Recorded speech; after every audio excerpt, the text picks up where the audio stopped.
Hey guys, Jasper/Amadeus back again here with your sound design tutorial. First time in a while, I'm back. And today I'm going to go over the work of an artist who you may have heard of. I like his work a lot. His name is Skrillex. And I'm going to go over some of what I really like about his drum programming today. So Skrillex in general is really great at including only elements that need to be there. His work is really subtle for a reason. And today I'm going to break down the drums in one of his tracks and see exactly what makes his drum programming work really well, break down some of the subtleties, and actually isolate some of the samples here. Show you how to do this and follow along. So the song that we're going to be working with is called Turn It Up. It's one of Skrillex's tracks that he released a few years ago. If you want to find it, you can find the stems a variety of places online. Here's just kind of what the beginning of it sounds like. So right from the get-go, there's very, very few elements, but it still works rhythmically. And as a producer, I've found that I always want to be out of the zone of just kind of dragging and dropping drums onto the timeline and just kind of copy pasting or command D'ing in Ableton, because that really can make your drums sound kind of sterile and dry. So I want to go over what Skrillex does to make his drums more interesting and maybe a little bit subtler and kind of groove a little bit better than just copy pasting on the timeline will do. So here's the drum stems, and the first thing you'll note about them is obviously they're all together. So we have a couple of different elements here. We have a kick, snare, claps, and hi-hats. It's a little bit hard to deconstruct all of these elements when they're all together in one stem. But actually, something really cool that we can do is, you may know of a technique called phase inversion. And what this does is, you can imagine if a sound wave is like this, its inverse is like this. And what you could do to basically get no sound at all is simply add those waves together. So if you have an isolated version of some of the hits from a particular drum stem, what you can do is isolate them, put them on a new track, phase invert them, and then you'll basically be left with only the things that you haven't phase inverted. So we can actually use this method to isolate the kick and snare from this Skrillex track, which I think is pretty cool. What we can do here is you can just find the hits. So here's a hi-hat hit. And here's the clap hits. And what we're going to do is we're going to drag those onto separate stems onto new tracks. And we are going to call up the utility. And then just right down here at the lower left-hand corner, we're going to phase invert both these tracks. And then we can turn them on. And the resulting audio, despite the fact that you're not actually technically taking anything away, will just be the kick and snare. Check this out. So it looks like things are playing here, and everything is technically playing, but it's perfectly phase canceling the other elements. So that's really cool. We can now we can bounce this drum group to audio to get something like this. This is just the audio representation of what we just played, just the kick and the snare. So right away we can find out something really useful, which is that whatever the secret to getting kind of groovy drums may be, it's not offsetting your kick and snare from the downbeats. If we zoom in, this song is at 150 BPM, which I've already laid in here. We zoom in, these hits are right on the downbeat, which some people may advise you to stay away from putting your drum hits directly on the downbeat. Maybe there's some suggestions to like humanize your drums or something like that. This clearly contradicts that advice. This is very much just taking the kick and the snare, throw them down on the downbeat. So that's actually not the main thing that's creating groove in this track. And we can kind of find out the similar thing from the hi-hats. What these hi-hats are doing is, if you just isolate them, they're perfectly on the alternating eighth notes. So really, if you kind of just if you take away the phase cancellation on the hi-hat, so we just have the hi-hats, kick and snare right here.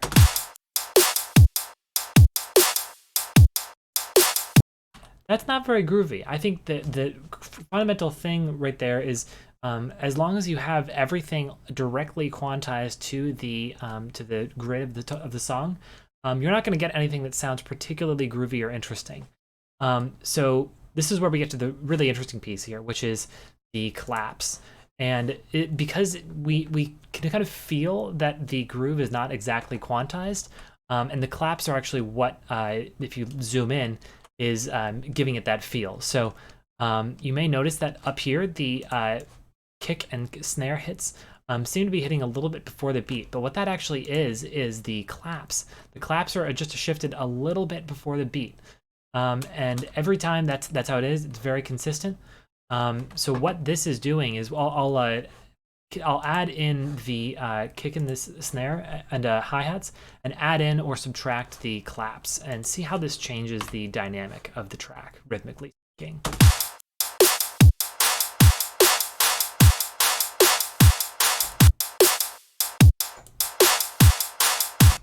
It's that little transient of the clap right before the downbeat that really is giving the kind of groove of the track. It's pushing forward just a little bit, and that gives the illusion of space between the downbeats and the hi-hats on the off eighth notes.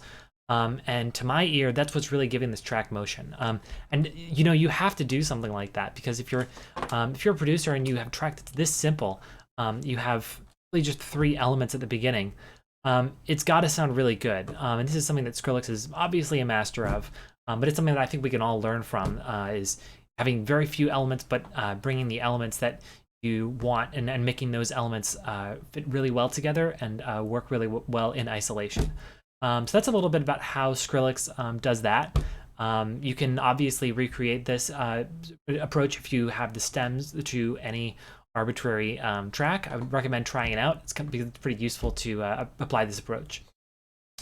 And one other thing that I was experimenting with this track is I wanted to know, later on the 808 comes back in and is layered in the drum bus, actually.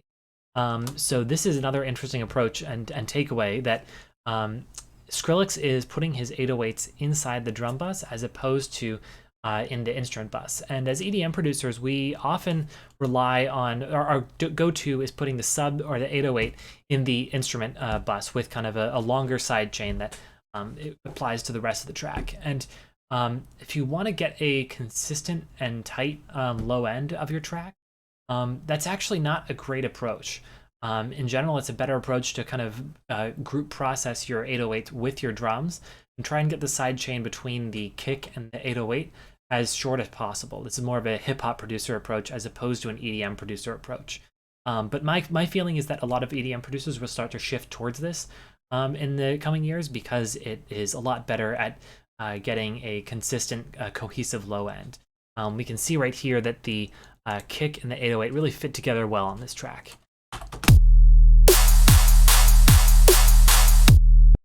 So you can kind of see the sidechain on the 808, but it's basically coming in right immediately after the kick transient stops hitting. And that's a really interesting phenomenon to me. I kind of wanted to see how I could replicate this. And I ended up turning to a sidechaining method that it may be a little bit obscure, but I saw in an AU5 stream recently, and thought I'd pass on to you as being really, really interesting and kind of a little bit more subtle than some of the traditional 808 sidechaining approaches you might see. What this is, it's a very, very simple kind of default 808. It's the hip hop sub bass preset in Ableton. I'm distorting it with Camel Crusher, and that is it. That is the entire preset that I'm using for my 808 here. I'll turn this on and you can kind of hear what it sounds like initially.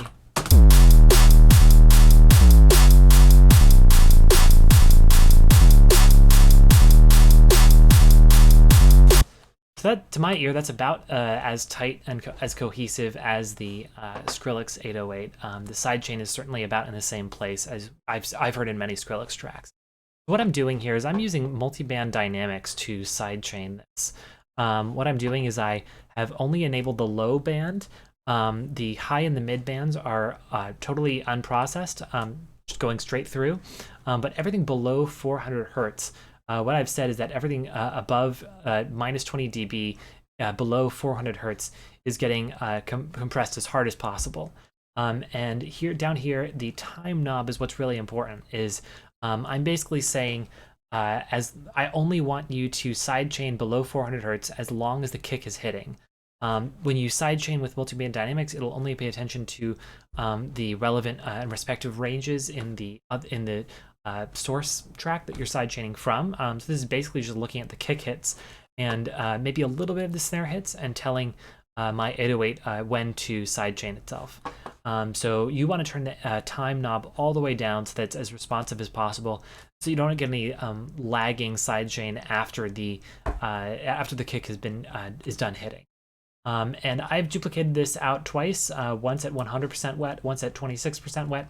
You can obviously tune this to taste, but this ends up being a really subtle method that is a lot easier to kind of get things to fit really well together without a lot of kind of detailed, in-depth work, like you might see hip-hop producers sometimes do to get the low end very cohesive.